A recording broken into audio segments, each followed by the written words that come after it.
Ah, ça vous donne envie, la Xbox, le prochain futur, la Xbox Scorpion, qui va sortir normalement, on peut dire, fin 2017.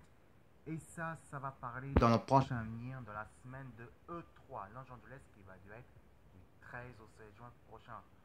Et aussi, ça vous donne envie, la PS5, hein? Ah bah oui, ça vous donne envie. Toutes les informations qu'ils annoncent en ce moment, ça vous donne envie quand même d'acheter la PS5. Mais rassurez-vous, ça sera annoncé soit en 2018 ou soit en 2020. Mais je sens quand même les gars qui s'intéressent un petit peu ce truc-là, ce nouveau projet. Putain, mais ça m'intéresse, ce nouveau console. Qu'est-ce que ça va se présenter?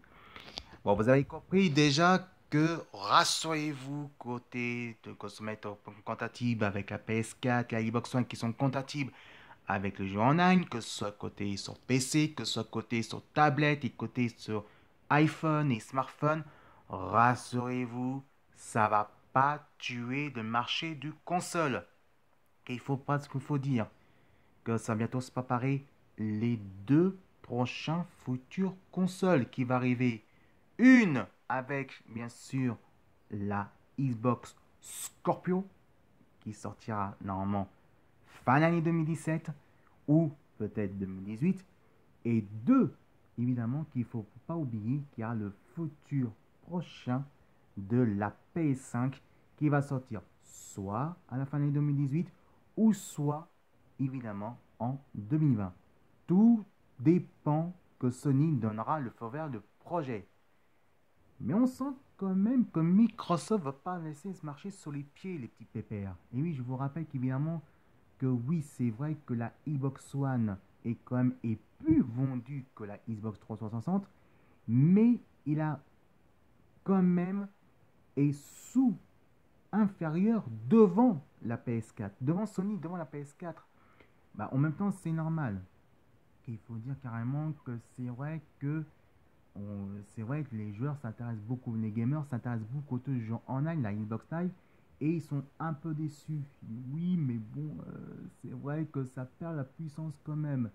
On est un peu déçu parce que côté c'est le jeu en ligne, la Xbox God Live, évidemment, euh, côté technologie, et puis voyez que je vous dire quoi, bah en fait on perd beaucoup, il y a beaucoup de défauts, on perd beaucoup de graphique, on perd beaucoup de patience.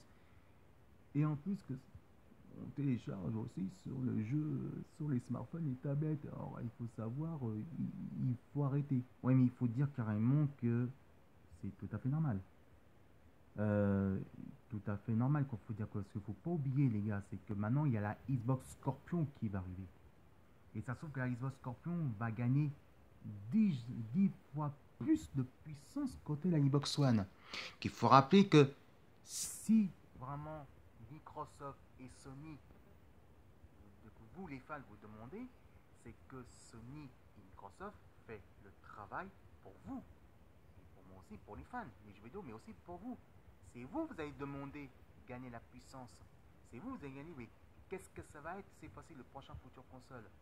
Donc évidemment qu'il faut patienter un petit peu. Ça c'est vrai. Mais dans un sens, qu'il faut dire que dans un sens que c'est vraiment tout à fait normal. Côté la PS4, côté le prochain futur, la PS5, on va s'attendre beaucoup de nouveautés. On va savoir si vraiment on va, soi-disant, la rumeur dit vrai, en tout cas, si, soit l'hypothèse pour l'instant, si le prix de la PS5 va coûter le même prix que la PS4. Pour l'instant, c'est l'hypothèse. On ne sait pas encore si ça va coûter. Mais il faut s'attendre peut-être de futures conférences de presse directement à E3 que Sony donnera peut-être de feu vert justement le projet de futur de console de la PS5. Je vous rappelle qu'évidemment la 4K, évidemment, c'est l'écran qu'on peut jouer, l'écran le plus puissant qu'on peut monter de plus côté des jeux virtuels qui sont devenus réalistes et gagner la puissance. Justement, c'est si Sony était en retard, c'est qu'il y a bien sûr à cause de la PlayStation VR. La PlayStation VR était beaucoup de retard en ce moment et c'est pour ça que c'était reculé. Sauf qu'évidemment, la PS5 va arriver directement au projet. Mais pour l'instant, on va dire c'est affaire à suivre. On verra ça à E3 aux conférences de Sony. Allez, pour finir, voici les deux jeunes animatrices. Une qui était une ancienne animatrice de Gameblock et lance son projet, évidemment, pour tester les meilleurs jeux sur Twitter et sur YouTube. Et puis, une championne de gameuse de jeux vidéo qui est animatrice de Game One. Alors, une qui s'appelle Carole, qui est ma jolie, on va dire, ma animatrice préférée, et la grande sœur de jeux vidéo. Et l'autre, évidemment, c'est Kalele.